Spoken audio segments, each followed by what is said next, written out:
We have several announcements from the city today that I'd like to begin with. I want to start with Rick Stolley, the Director of Parks and Recreation for the city, and information about our campaign to get folks to pay attention to electricity conservation. It's great to be out on a day like this. It's so nice. We were actually out trying to get the pool opened up this morning. So, you know, you get a day like this and you think, what else you thinking about, Mayor? Yeah. I guess our first announcement is the AEP Challenge, the Energy Challenge Savers Program that we're working with AEP on. We are in our third week now of the program, and we continue to invite and involve partners in that process. I just had a rec board meeting this morning, and a couple people taking some of the information back to the schools and into a foundation, you know, that's going to help us move some of this process forward. So it's a pretty simple process, and the website energysavers2014.com, we invite people to go to that site, log on, and get information about how you can participate in the program. We're looking to get 750 participants between now and June 30th as a reminder.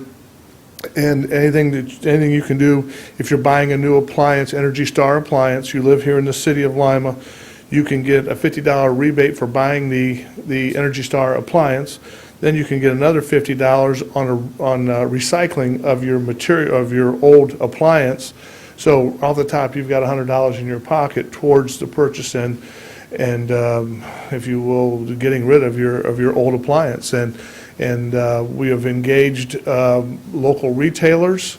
There's 6 local retailers that we have visited with that are a part of the program. We're also inviting people to go online, and you can actually get an online audit of the amount of power and kilowatt usage at your home just by answering a series of questions. So that's another process you can go through and get a point for the city. There are some business incentives as well, a couple of different programs. One is a prescriptive program, and the other one is for smaller business, which is called the Express program. And those are all outlined on that website. So we've got partners with the Downtown Lima Inc. and the Chamber and Allen Economic Group who are also part of this.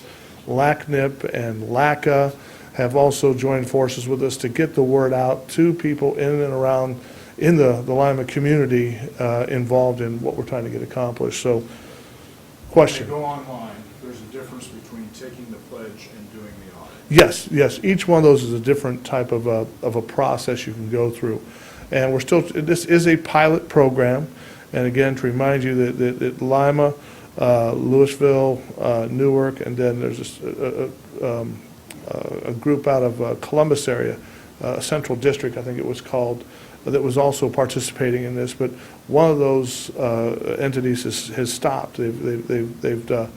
They had to get out of the program for one reason or another. But with the 3 of us moving forward, it's AEP's way of saying, help educate your community, and we're going to help you do something for your community. And just a reminder, what we're working towards is trying to get Simmons Field relamped with ball field lighting that will bring it up to a standard that is not only going to be for the league, but for many other folks coming in to use. And that league I'm referencing is the Great Lakes Collegiate League, which the Lima Locos play in. So those are the information, that's the information we have. Those are the processes you can go through. If you have questions, you can call our rec office. Check us out on the web. There's information there linked to this. Also on our new Facebook page that is out there. You have access to that as well. So those are all avenues that you can get involved in this process. And as we said the day we kicked it off, you know, this is our invitation to you to not only become more energy conscious, save some money, but help the city and the recreation department specifically to garner some great things for the community. The other thing I needed to mention, Mayor, is we are continuing to go through our seasonal hiring process.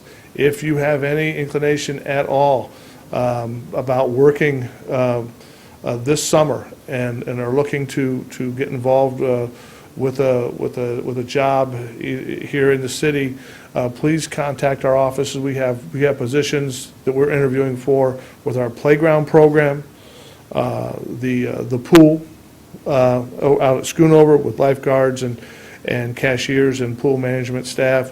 I mentioned the playground. We have rec leaders and different folks involved with that, and then our ball diamond crew, and then our parks maintenance staff. So those are all items or all positions that we have available that we will be interviewing for here in the next 2 to 3 weeks, so that we can get information out to those candidates and get them on board. Hopefully we have it all done by May. So they should make contact via the web? They can go on the website and pull down an application there, actually fill it out. It's interactive. You go right online and do it, and submit it by clicking the send button to us. You can stop at our office, 900 South College, and pick up a hard copy, fill it out, and turn it in. We need to get those in within the next couple of weeks. As I think last year we interviewed, right around 100 people for those positions that we have available, and we're looking forward to that process again this year. All right? Thank you. Also, Kirk Niemeyer's here with information about a public hearing taking place tomorrow evening concerning a project that the public, this will be the first time the public will get a look at the design of the new Kibby Street. That's correct. Kirk. Thank you, Mayor. Tomorrow, 5:30 to 7, we'll have an open house for the Kibby Street project. The project starts at Pine Street and ends at Bell Fountain. So a little over a mile in length, and we're in stage 2 design. So at this point we're looking for public comments, anything that we neighborhood is aware of that we missed. And we'll start at 5:30. We'll have displays.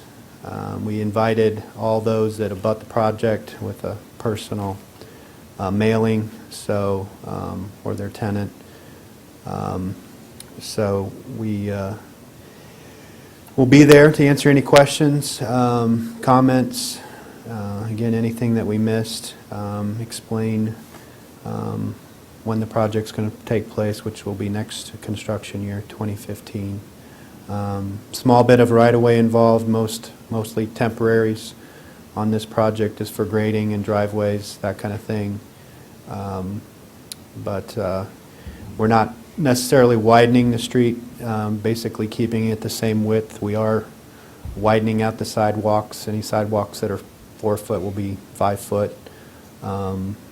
We're lowering the roadway in places to accommodate drainage. A lot of the roadway, currently the existing asphalt is above the sidewalk and front yard, so we're going to lower that so everything drains properly, and we end up with another, hopefully nice gateway into the city. So this is not just a paving project. This is more of a reconstruction project like the section of Elm Street from Woodlawn to Cable? Correct. It'll be very similar to Elm Street, new curbs, sidewalks, full reconstruction. It's $2 million in construction costs right now is roughly the engineer's estimate. So new trees, we plan to, we have some trees out there that may have to come down, that interfere with the new work, but we plan on putting in new trees similar to Elm Street. Very good. Thank you. Thank you, Kirk. I'm sorry.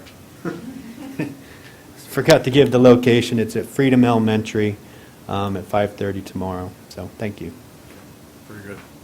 And for those that don't know the names of the schools yet, Freedom is on Calumet.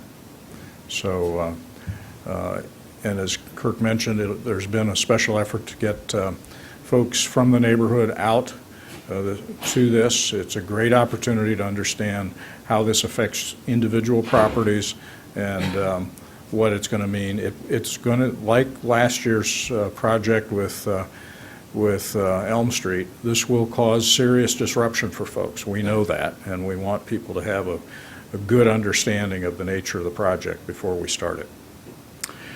Lastly, we have Mr. Caprella here, Deputy Utilities Director, to talk to us about the challenges that our crews are dealing with as the freeze and the thaws and everything's been happening. Thank you, Mayor.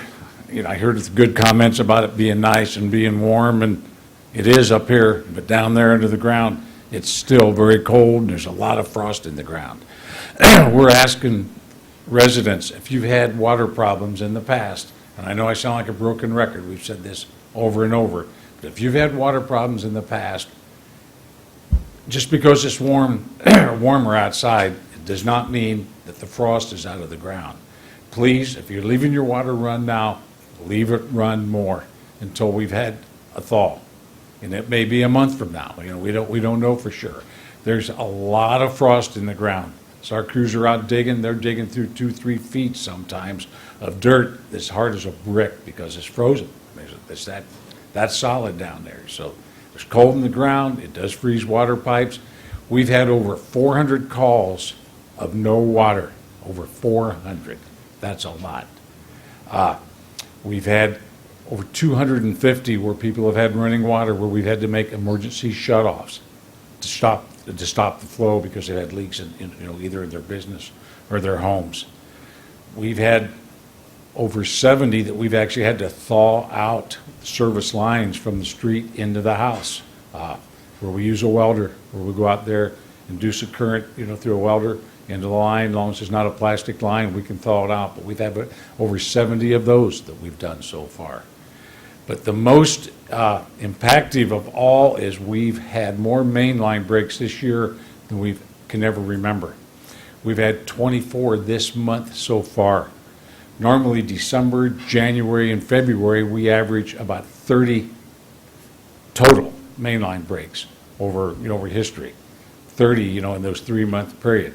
We've had about 60 already, and 24 already this month. And we still have a lot of time left to go this month. Our crews have been working round the clock. I mean, they're getting stressed out. I'm telling you, they're working this is outdoor work, and it's tough work. And we had 8 mainline breaks over the weekend. 8. So, again, we ask, and the reason I talk about the water flowing to your residents, and if you've had a problem, leave it run, we've had about 20% of the repeats where we went out, got their water running again, told them to leave it run. Well, it gets a little warm outside. They think it's okay. They turn it off. They're calling us up. We're going back out. And that's a lot. And so, we just, our resources are really thin right now. And so we ask your cooperation. So it may be nice outside now. Maybe it's going to be even warmer tomorrow, and maybe it's going to rain. But that frost is still deep in the ground, and it's going to be there a while. So please take the precautions you've been taking. Thank you.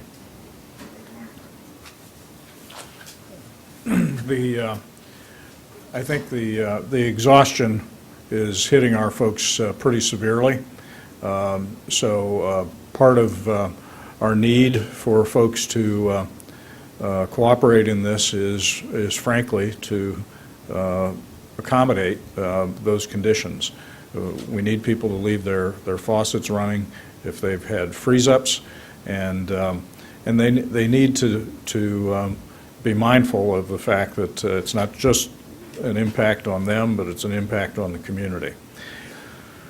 And we're hoping that the weather will continue to progress in a positive way for everybody. So I believe that's all that we have for today, so we'll break down for interviews. Thank you.